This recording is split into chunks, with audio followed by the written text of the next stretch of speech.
right, got the message that I gotta be alive. I'm a wild one, oh yeah, I'm a wild, wild, wild, wild.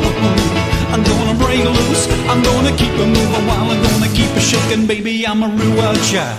I meet all the guys, I'm gonna meet all the chicks, shiver and shake it till I get my kicks, cause I'm a wild one, oh yeah, I'm a wild, wild, wild, wild. I'm gonna break loose, I'm gonna keep it moving while I'm gonna keep it shaking, baby, I'm a real wild child. Get me a chick that's all on my own, shake it till the meter comes off of the bone, cause I'm a wild one, oh yeah, I'm a wild, wild, wild, wild. I'm gonna break loose, I'm gonna keep it moving while I'm gonna keep it shaking, baby, I'm a real wild child. Keep it shaking, baby, I'm a real wild child.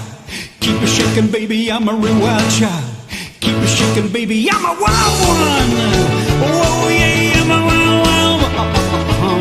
I'm gonna break loose, I'm gonna keep it shaking, baby, gonna keep it shaking, baby, I'm a real wild child. Welcome everybody, it's just such a blast to see so many people here, so many fans, but also so many musicians and associates of Johnny O'Keefe who've come today, and I'm really thrilled that Barry and Jan O'Keefe are here, Lonnie Lee and Suzanne are here, John Greenan's here, Bob Birtles is here, Lou Cash is here, Mike Singh, Alan Dale is here, Stuart Rubin from Warner Music, Jason Inman, a JOK fan and collector extraordinaire, other Andrew O'Keefe is here, thank you so much for coming, and other people who've been touched by Johnny O'Keefe in over, well, really 50 years of the time we've had his music, and it's today, of course, tomorrow really is the 30th anniversary of his loss, and I just wanted to do something today to mark that occasion and to sort of celebrate his legacy. All right. And he gave me a little record with a big hole in it. He said, this kind of stuff you have to play. And my wife Beth, as usual, was making coffee, bring out people. And we had a beautiful telephone radiogram ready to play Beethoven and every big classic. And John gave this little thing, he said, this adapter, and he put it on. And there was this explosion of sound. And Beth so stopped with the coffee, she came to, is he singing English? And John was saying, yeah, it's Little Richard. Yeah. So I just know. And then came the big thing, broke around the clock. Bill Haley. He said, dig this. Keith Williams, my wife, right, he kept translating. Dig this. Listen to this. And this is just jazz, very unsubtle. And then Freddie Beecher, met him later. Fred Beecher's guitar solo. Dig this. Yeah, I dig. I'm listening. Do you dig? And Keith said, do you like it? I'll dig this computer here. Like, listen. Yeah. And the guitar solo came on. I have a beautiful English Stratton guitar on the Little Richard program. Yeah. You can see that. And there were white things on the F holes.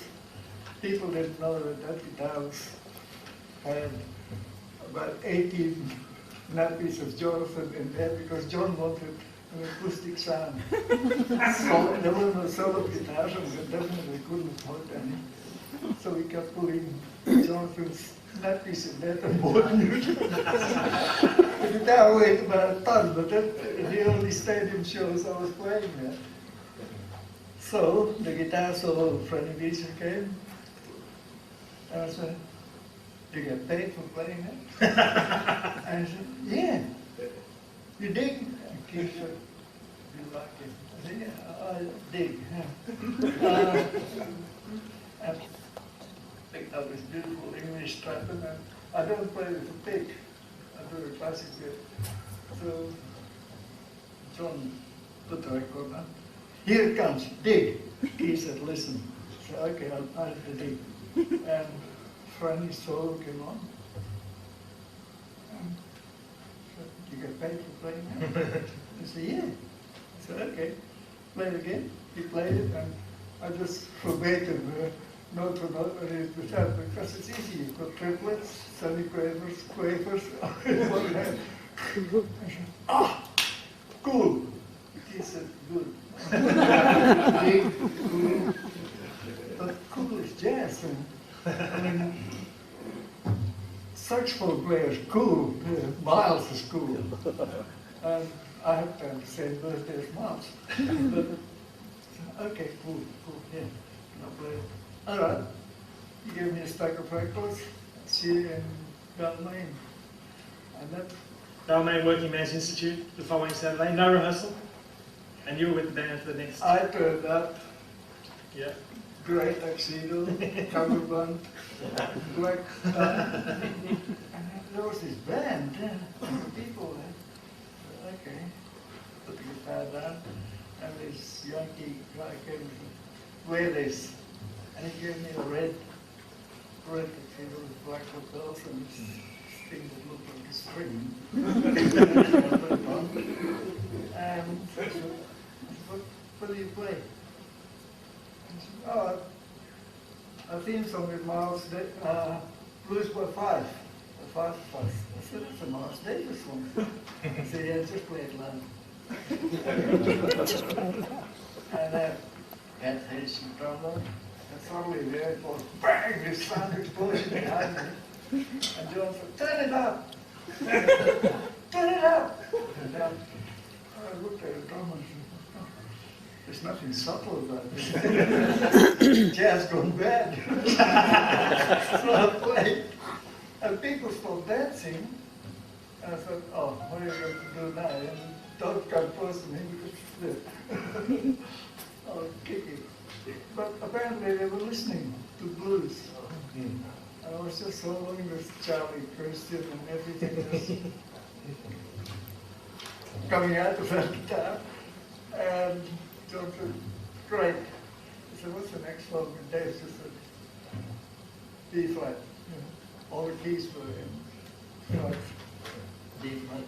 I didn't know what the song was. Probably Catfish was there, very unsubtle, and John started singing, and it was, everything was harmonically told by blues. It was cool. That was fantastic.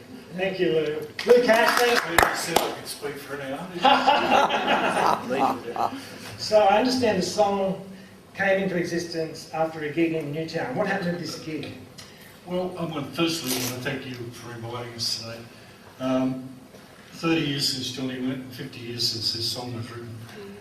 Before we started that, there's the latest version of it, as you just showed. Whoops. And there is the original, which is a little bit warmer. Okay. So that was done in 1958. The song has done very well. It's been a lifesaver for me. The big one was Pretty Woman. And when they put that song in Pretty Woman, I rang Dave, he was in Detroit, and I said, in Dallas, I said, you know that 12-bar blues we wrote? And he said, yeah. And I said, well, is there a movie called Pretty Woman in Town? He said, yeah, in Dallas. And I said, you better go and see it because the song's in it. It's right under the credits. And so that was the beginning. But the first one to record it was our friend Iggy Pop. And he did it in the late 80s, and he's just done it again. He's done another version 20 years later. And it's pretty wild, I tell you what. They've also done a version of a new version of our recording. They've redigitalised it, and it's fantastic. You can hear the saxes. So to answer your question, I came in, just a little thing I want to sort of bring in. Alan Dale was around, but I was with a band called Ricky Miller and the Brothers. And Ricky Miller and the Brothers, and I've got a photo here if anyone doubts that, we did dances at Balmain, and then we went on a tour with Les Brambury. We were jazzers, and we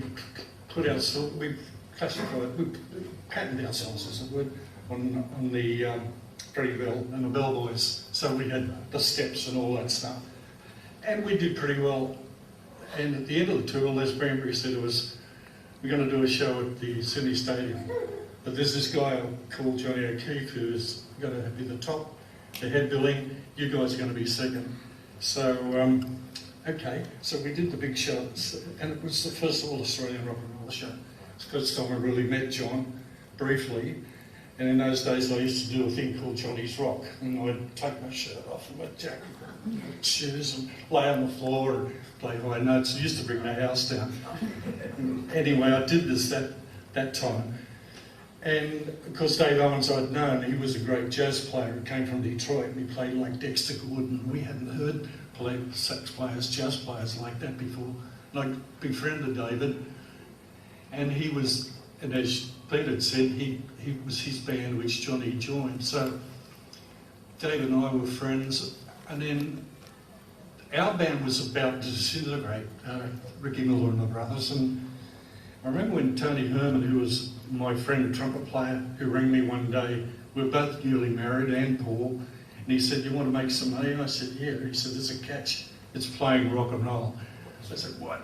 So but I went along with him, and we did do fairly well. Ended up, Johnny got this deal to go on the road with Little Richard, and I'd heard about it. David mentioned it to me, but I was certainly not ever thought that I might do it. The next thing, Johnny O'Keefe rings me and he said, "Hey man," he said, "we're going on tour with Lee Gordon." He said, I need another sax player because I've sacked John Balcom." And I knew John. And I said, "Oh, okay." And he said, "Yeah, I saw you doing the thing with Ricky Miller and the brothers." He said, "So that'd be good, and Dave's recommended you." So I then said yes and met him the next Sunday and the rest of the guys. Lou, it's the first time I'd met those guys, and Catfish in the Spelson's restaurant, I think underneath the O'Keefe, Ray O'Keefe's shop, clothing shop. So Dave was a big influence on me, and I'm just as a preamble, I'm sorry if it's going to be too long, but Dave was one of the most important parts of this whole thing, and he, with his American, as you said, Peter, American background, he knew black music very well, he knew jazz. He worked with his own group in Detroit, and they were a group like the Hi-Lows, or if those who know the Hi-Lows, and they were a jazz singing group, but they played instruments. And Dave had that background. Came to Australia when he met the Australian Jazz Quintet with Errol Buttle and co. They came over to hear him play in Detroit. He got interested in Australia, arrived here, did very well. But then he got sort of ousted by the local constabulary. The people that were in the ABC and that saw him as a threat. And so Dave had difficulty getting a lot of jazz work at that point in time. That's why he formed this group, and John came into it. Dave and I with Lou, we used to listen to a lot of jazz, and this was before Bob came into the band. And I'd go back to his place after we did a gig, and because his mother had died in '57, he went to America to the funeral and brought home a stack of albums, LPs, Miles Davis, John Coltrane, and stuff we'd never heard here in Australia. And so used to get together after the gigs to cleanse our souls from playing rock and roll and listen to Miles Davis. So we did this gig one night at Newtowns, where the hub is there, the hub theatre's on one side, and there was a hall, the MUIOOF hall, Manchester United Insurance, whatever it was. There were two halls, one on the top and one on the bottom. There was a Greek or Italian wedding reception going on downstairs, and we had our rock dance. Too long? No, well, yeah, why not? Okay. We had our rock dance, and there we were playing away, and all of a sudden the place emptied out. We looked at each other and we went to the balcony and overlooked into Newtown Square there, and it was the biggest brawl we'd ever seen, and it was Australia's first rock and roll brawl, I think. And Dave and I looked at each other, so that was the end of it. We went home and we were listening to Miles, and that's how we just put the words together, these wild kids. David, he had a real sardonic humour, and he was saying, "What are we doing here with these kids? You know, we're creating these monsters, these kids, and this music's going to be the death of them and all that stuff." And that, the words came out of that, real wild child, I'm out of school and all that stuff. And so we didn't think much of it, and then Dave said, look, we'll show it to Johnny, you never know, we might be able to record it or something. So about a week or so later, at festival, we had got the words, Dave's got the words we've written down. Hey John, would you like to try this? And he said, oh, how's it going? I said, well, 12-bar blues, let's do it like that. And it's just on the melody, da da da da da da da da. So that there was no sitting down writing a great melody. But John, hearing the lyrics, they just fitted him. He said, I love this, let's do it, let's record it now. So Dave and I, we all worked out a riff, and again, it was done on the spot, just like that. And that song is still producing royalties 50 years later. So I wish Dave and John were still here.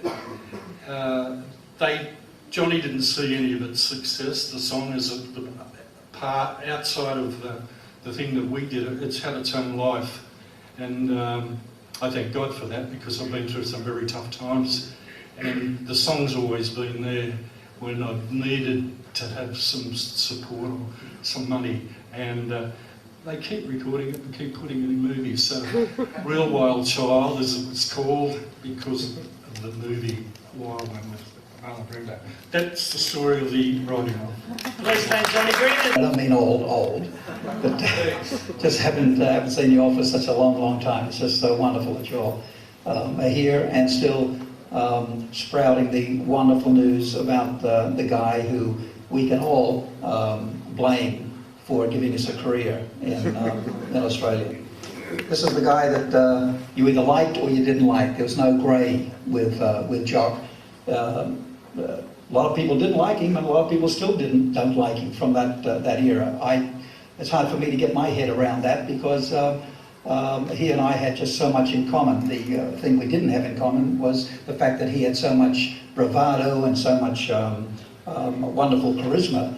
I didn't have that. I was a real shy country boy. But at the same time, what we did have in common was, I guess, the thing that motivated us, and that was we had focus, and we were both pretty much perfectionists. And that was one of the things that I think a lot of people didn't like about Jock, is that he knew exactly what he wanted, whether it was right, wrong, doesn't matter. He knew that he wanted that, and he was going to get that, which God knows whether one did like him or not from those era. Thank God he was like that, because that's how we end up getting TV shows, and how we end up getting people like Lee Gordon taking notice of Australian talent. Okay, I first, I won't be long here, but I first heard of Johnny O'Keefe because we were both Johnny Ray fans. We both loved his songs and would sing his songs. And I know in May 1956 I did an amateur hour on 2UW, and I wanted to sing. You turned up there and you were given 3 songs to present to the piano player, a guy called Frank Scott. And they would listen to you singing the songs, and they'd say, okay, you do that one.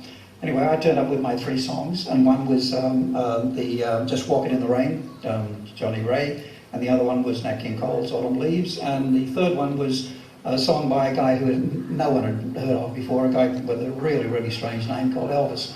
And the song was called Heartbreak Hotel, which had just been released. Anyway, I definitely wanted to do Johnny Ray.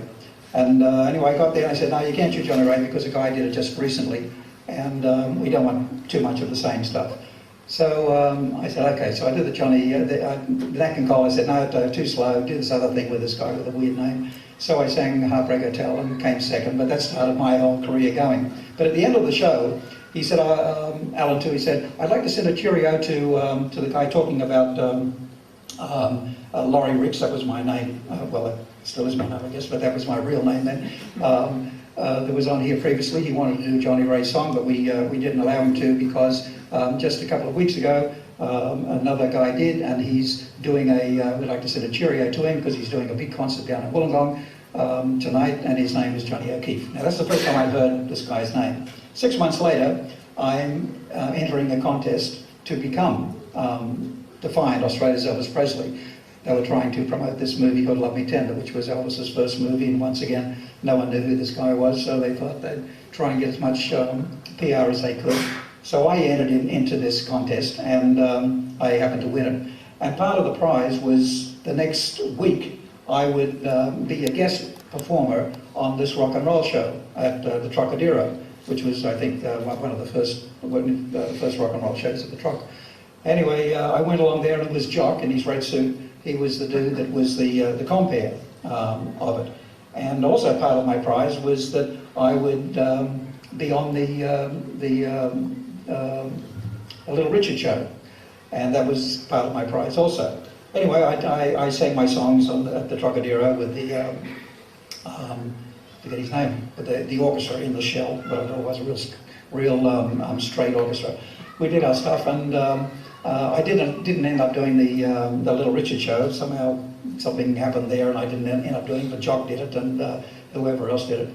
But that was, from that moment on, we developed a sort of a relationship that was a little distant, but there was a respect. He had a respect for me, and I had a respect for him. He was 5 years older than me, so it's a wonder he did respect me at all, because I was just really a kid to this 21-year-old guy. Anyway, 1957, he was doing all his stuff, and way ahead of me, I was doing my rockabilly business. I had a little rockabilly band, and we were doing stuff through there. And then, unfortunately, in late 57, I had an accident and was taken back to my property, so my father's sheep property. So I was out of business the whole of 1958, and that was the year that everything started here, so music-wise, and I just wasn't here. But 59, I came back, and I got with Jock, and 6 o'clock, got into 6 o'clock rock and all that sort of stuff. Now, during that time, I was approached by a guy called Alan Heffernan, and he said to me, he said, "Lonnie, would you like to record?" And I said, "Absolutely, we'd love to record." He said, "Okay, well, get your band together and record 4 songs. We'll put out a little EP for you, a little album."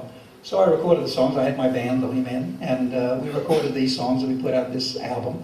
This was in early October 59. So we put out this little album and called This Is Lonnie Lee. And they told me it did very, very well. So he came to, Alan Heffernan came to me again, and he said, "Lee has said, would you want to do a single?" And I said, "Wow, absolutely, I'd like to do a single." So he said, "Okay, we'll get a couple of songs together and go to the rehearsal above Woolworths, the ABC in King's Cross. That's where the rehearsal was, and we'll see what we can see what you can record." So I chose a couple of songs, or actually it was one song. I chose a song called "Shame on You, Miss Johnson" by a guy called Bobby Freeman, and who'd previously done a thing called "Do You Want to Dance," which was very popular. So anyway, I turn up at this at the rehearsal. The band's there. The guys sitting here were there in the band, and part of my band as well, Peter Baisley. And we do the rehearsal, do this thing, and it sounded really, really good. And Jock came along and he said, "Well, what's the other song you're going to do?" And I was so stupid and so naive. I said, "Well, I just got one song together." And he said, "Well, you've got to have 2 songs on the record." And I said, "Oh yeah, of course." So anyway, he said, "Well, what else do you want to record?" And I couldn't think of anything. My mind went just blank. And he said, "Okay, well, maybe we'll send the band out for lunch, and we'll see if we can write something." So we sat down at the piano, and we ended up writing something. And it was turned out to be "Ain't It So," which was my first seller, and the thing that started off my whole career. It took us 20 minutes, because by the time the guys came back from lunch, we rehearsed it, and there it was. Went in and recorded it, and that was it. But at that time, John didn't have much to do with Lead On Records. He was still contracted to Festival Records. He wasn't involved too much with Lead On. But it wasn't until a little bit later on that Alan Heffernan, who had been sort of by proxy looking after this thing, and although he the label, although he wasn't too much involved in the creative side of it, he just knew who he wanted to record. He was mainly in trying to sell the stuff, because they were up against EMI and at the time CBS and the Australian Record Company, and so it was very, very difficult to have these big competitors. But he was a great salesman, Alan Heffernan, and he was the guy behind Lee Gordon and really made Lee Gordon out here. But anyway, I guess around about 1960s, maybe around about 60, in the middle of 60 sometime, he had said John was really wanting to get in and do more things other than just performing. And he should have, because he was really, really talented. He knew what he wanted, he knew what a hit song sounded like, he knew the types of things that the people, he could really, really relate to the audience out there. And so many entertainers and so many executives couldn't then and still can't now. But he really had this great gift being able to do that. And so Alan Heflin thought, okay, well, I'll give him a shot. So he got a couple of the different artists and recorded them, and I was one of them, and did so well in being able to choose these particular artists. And he had a great band, a fantastic band, that just had to succeed. And of course, that with television, when television came along, 6 o'clock rock and the Johnny O'Keefe shows came along, well, it sort of just blew everyone out of the water. The major labels really didn't have a leg to stand on because they weren't in contact and in touch with the minds and hearts of the teenagers of the time, whereas JOK was. Unfortunately, a few of us guys were as well.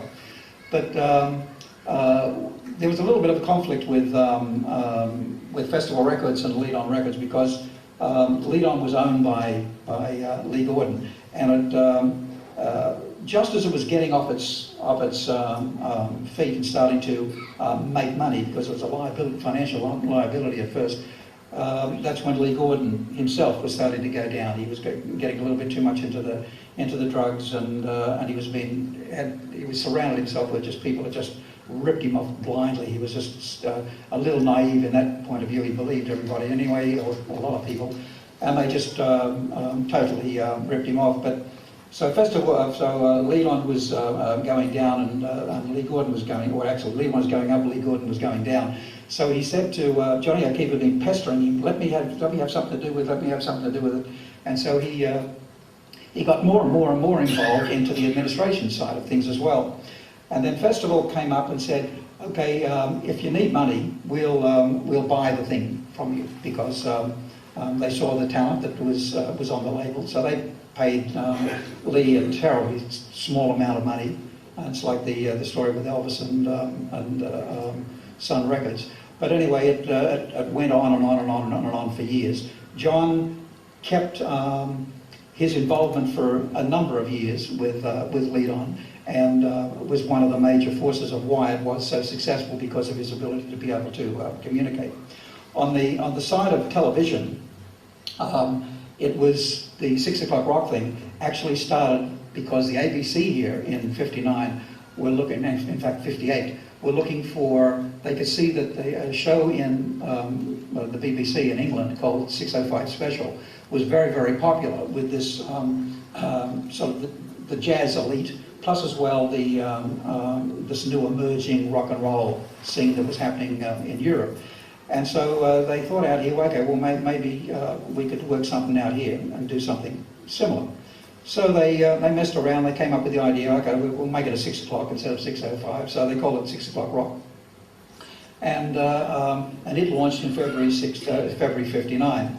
Now the first compere was a girl called Ricky Merriman, who was an American out here. She was very, very accomplished, and she was okay, but she just didn't seem to fit into this show. So they happened to get the newsreader on ABC, a girl called Tanya Halesworth, and she then became the compere for about 4 months. All this time, Jock's interest in 6 o'clock rock was very, very limited, because the whole idea of 6 o'clock rock was half of it was going to be jazz, or in fact more of it originally was going to be jazz, like 80%, and then 20% was going to be this new rock and roll thing. So it was hopefully going to satisfy the whole population.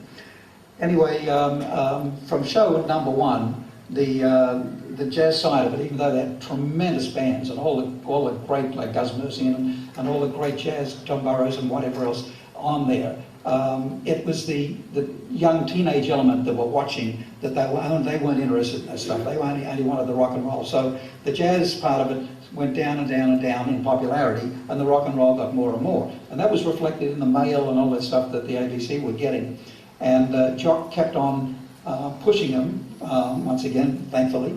And eventually he said, can I be compere? You know, these people don't know what they're talking about. Tanya Halesworth doesn't know what she's talking about. This is my scene, you know. So they said, okay, we'll give you a go. We'll give you a couple of shots at it. He did it, and of course the phones, not that much phones there, but the mail that came in was just absolutely extraordinary. And so they decided to keep him on. So that was his foot in the door. Once he got his foot in the door doing that, Then he decided, or he asked then the producers, Peter Page, whether or not he could have more input into deciding what the artists were going to sing, because once again he thought he had an idea of what the audiences were going to listen to. So some of the artists would come up and say, I want to sing, you know, this song, and he'd say, no, that's ridiculous. You know, who out there knows the song? Why don't you sing this because it'll suit your voice? Everybody knows it, and you'll be a hit. And that's what happened. And so he chose these different artists to perform on it, and also chose many of the songs that the artists did. It was because of J.O.K. and the rawness that he had that hit the hearts of the people watching around Australia. And while Bandstand was doing its thing and all pre-recorded and all nice and lovely and all that, it was a great show and it got to lots and lots of people. It was, I believe myself, that it was 6 O'Clock Rock that was the one that really kicked rock and roll and kicked the idea of Australian superstars on. And we can really thank J.O.K. for it. And I'd like to just say, just before I go, that it's wonderful to see Barry and to see Andrew and Jock's family here, because they do have to be very proud of this man who I knew very well. He was the best man at my wedding. We were very had a 5-year age gap. We were very different in lots and lots of ways, but as I said before, we had this core thing together, and he really did respect me. We'd have very deep conversations about different things. He respected me, and I had incredible respect for him. The loss, I was overseas, I lived overseas for many years in America, and I was over there when I heard about his passing, and it was very sad for me. It still is in a way today, because I would hate to think, not hate to think, I would like to think that if he had maintained the status that he had, and if not live, but in the administrative side of show business, we would have had a much more stable show business, and a business that was at times wasn't tilted one way or another, because this man knew exactly the direction he was going in. Anyway, thank you for the time that I've given you. I hope I haven't bored you too much, and there you go. Thanks, Pete.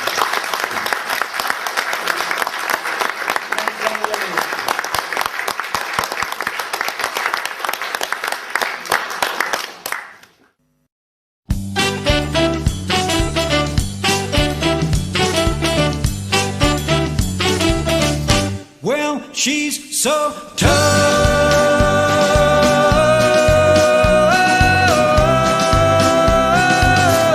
That's why I love her, love her.